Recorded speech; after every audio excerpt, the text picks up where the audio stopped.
Praise the Lord, glory to God. Isang mapagpalang araw po sa bawat isa sa inyo at sa lahat ng ating mga viewers at mga subscribers.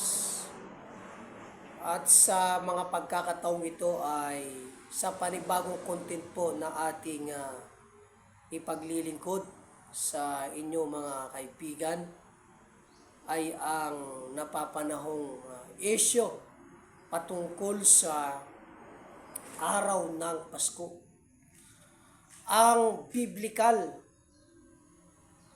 na kahulugan ng Pasko. Maaring ang pagkaunawa ng iba, pag sinabing Pasko, ay December 25. Yan agad ang pagkaunawa ng marami. Subalit, ano po ba ang Pasko? Ang ibig sabihin ng Pasko ay regalo o aginaldo. Kaya si Kristo, siya ang regalo ng Diyos. Siya ang pamasko ng Panginoon sa atin. At sa biblikal na kahulugan ay maliwanag na sinasabi sa aklat ng Juan. John chapter 3 verse 16 ang sabi, sapagkat gayon na lamang ang pagsinta ng Diyos sa sanlibutan na kanyang ibinigay ang kanyang bugtong na anak.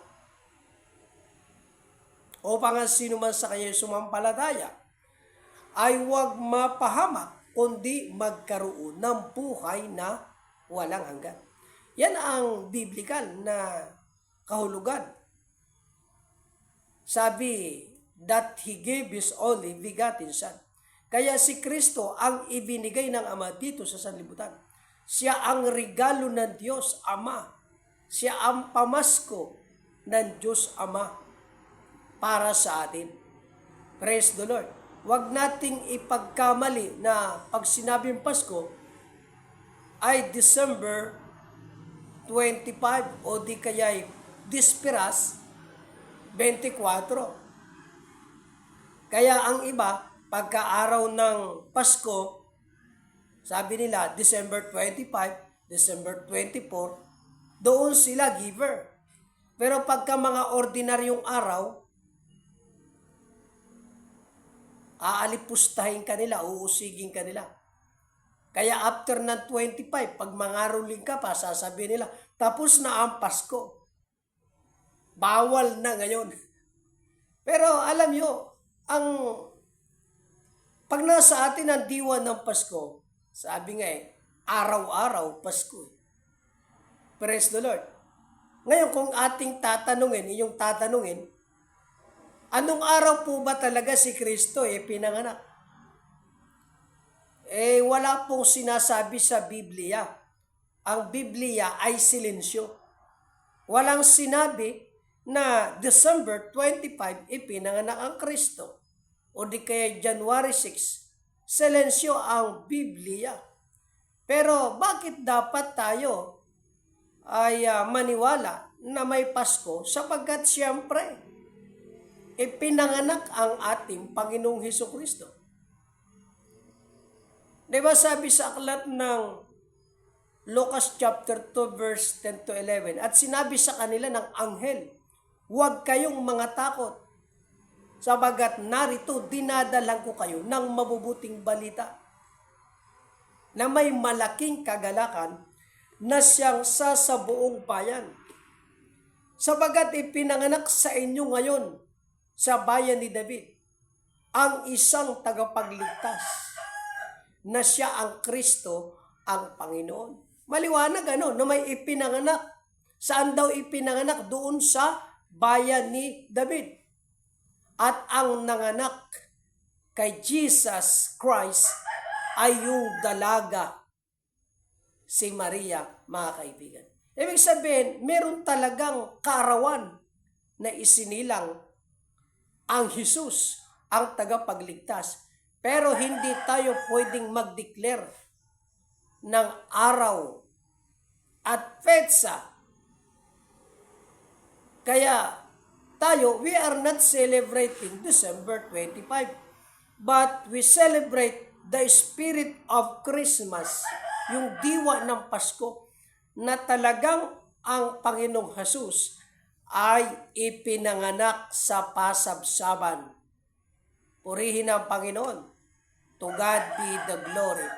Kaya yan po ang biblical na kahulugan ng Pasko, regalo o aginaldo ng Diyos. Praise the Lord. To God be the glory. Kaya ang tamang pagunita ng Pasko, mga kaibigan, ay tulad ng ginawa ng mga pantas, sabi sa aklat ng Mateo, ay sila ay sumamba sa Panginoon. Pansinin nyo, yung mga pantas, mga matatalino ito, mga mayayaman ito. Dahil sa kailang kapantasan, sa karunungan nila, sa katalinuhan nila, sa kayamanan nila, nakasampalataya sila na yung batang isinilang ayun ang Kristo, yun ang anak ng Diyos, na dapat ito'y sambahin, dapat ito'y sampalatayanan, dapat ito'y paglingkuran. Praise the Lord. Pag sinamba mo ang Kristo, sinamba mo ang Ama. Sambahin mo ang Kristo, bilang anak ng Diyos, at tunay na Diyos na nagkatawang tao. Praise the Lord. Huwag mo sambahin si Kristo bilang taong tao. Dapat ating sambahin at sampalatayin na si Kristo, anak ng Diyos, tunay na Diyos na nagkatawang tao. Praise the Lord. Ayon sa aklat ng Hebreo chapter 10 verse 5, hain at handog ay hindi mo ibig. Ngunit isang katawan ang sa akin ay inihanda mo.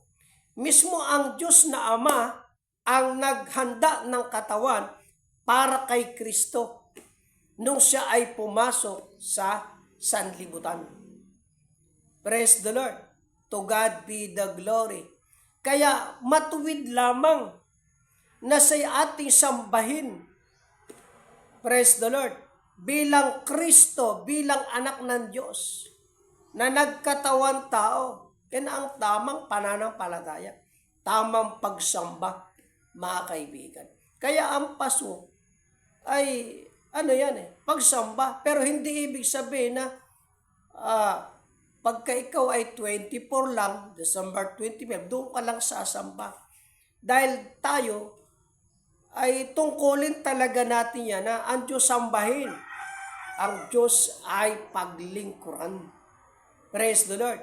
Kaya ngayong tinatawag na Kapaskuhan sa atin, this is the month of sacrifice. Nagkakaroling po tayo, hindi para sa ating sariling interest at kapakinabangan, kundi nagkakaroling tayo para handugan ang Diyos ng awit, di ba? Nang si Kristo'y ipinanganak, umawit ang mga anghel. Sabi la, husana sa kaitaasan, di ba? Umawit sila, nagpuri ang mga anghel. Praise the Lord, nagkaroling sila. Yan ang ibig sabihin.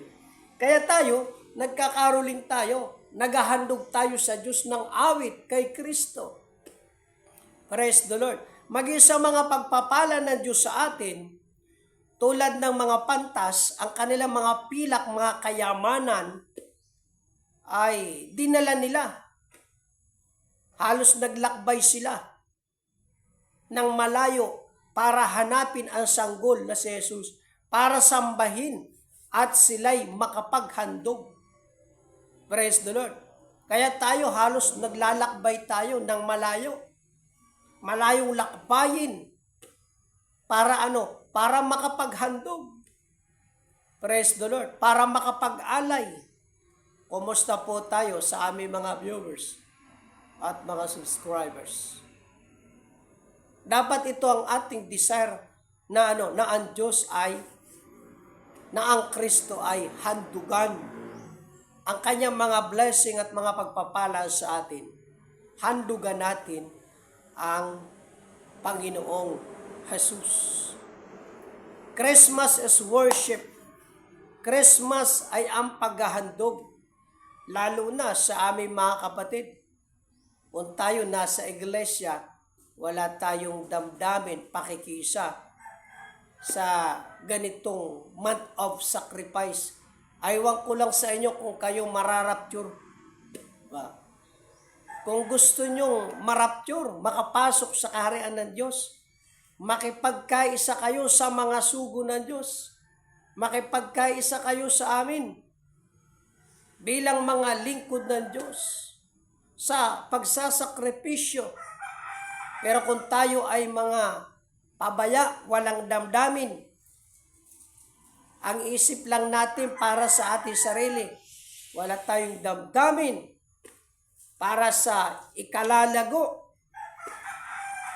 ng gawain ng Diyos, pababayaan din kayo ng Diyos. Pag pinabayaan nyo ang inyong obligasyon sa Panginoon, ito ang masasabi ko sa inyo, pababayaan din kayo ng Diyos. Ngunit sa ganang amin, kasama ang mga sugo, kami magsasakripisyo para gawin ang kalooban ng Diyos. Bakit? Gusto namin na kami marapture, mga kapatid. Praise the Lord. To God be the glory. Kaya ito ang Pasko. Dapat nasa ating mga puso yung diwa, the spirit of Christmas, yung pag-ibig sa Diyos, yung pag-ibig natin sa iglesia. Pag mahal mo ang iglesia, hindi ka pabigat sa iglesia, kundi katuang ka ng mga sugo ng Diyos sa pagpapalago sa iglesia ng Panginoon. Love, kaya Christmas is love. Paano nyo may papakita ang iyong pag-ibig sa Diyos, ang iyong pag-ibig sa Panginoong Jesus? Ang gawain ng Diyos ay ating pinababayaan. Ang ating mga manggagawa na gumagawang nag-iisa, wala tayong pakikisa, wala tayong pagsunod. Kaya ang Pasko ay pagsunod sa Diyos yan. Sa panahon na ikaw ay magpasyang makipag-covenant kay Kristo, ibig sabihin, susunod ka, magpapasakop ka, ayon sa aral na mula sa Panginoon. Praise the Lord.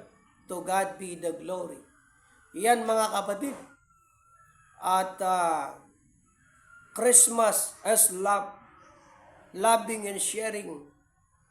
Maaring kayo ay may mga inihandang pamasko, regalo sa inyong mga kaibigan, sa inyong pamilya, mga mahal sa buhay. Pero sa Diyos kaya na nagbigay sa atin ng hininga at buhay, meron ba tayong month of sacrifice offering? Christmas gift for the Lord? Praise the Lord. At ito ang nais ng Diyos para sa atin, na sabi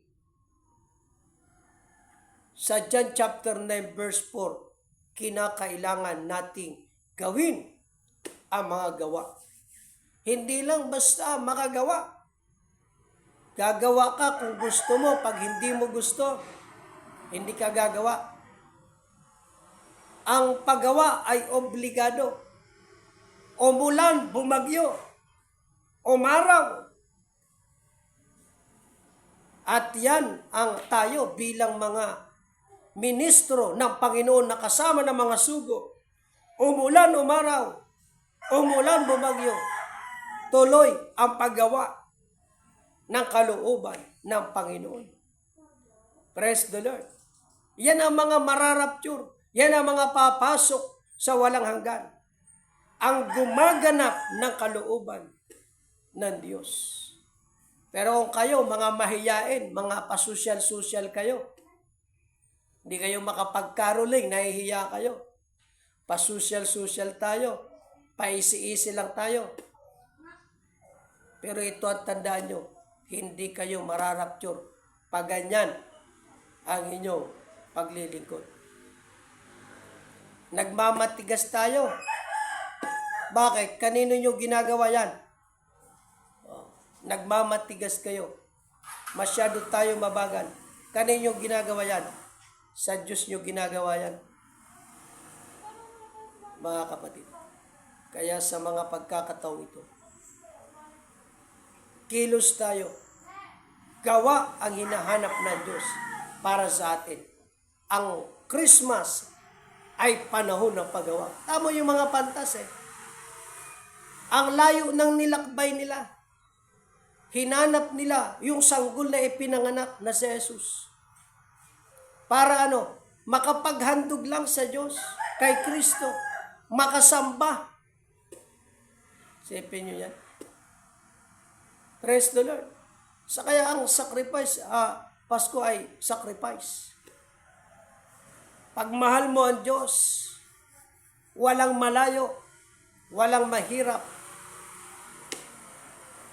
Purihin ang Panginoon. At yan ang ating mga ginagawa. Ngayon, this is the month of sacrifice. I must work the work of Him. Purihin ang Panginoon.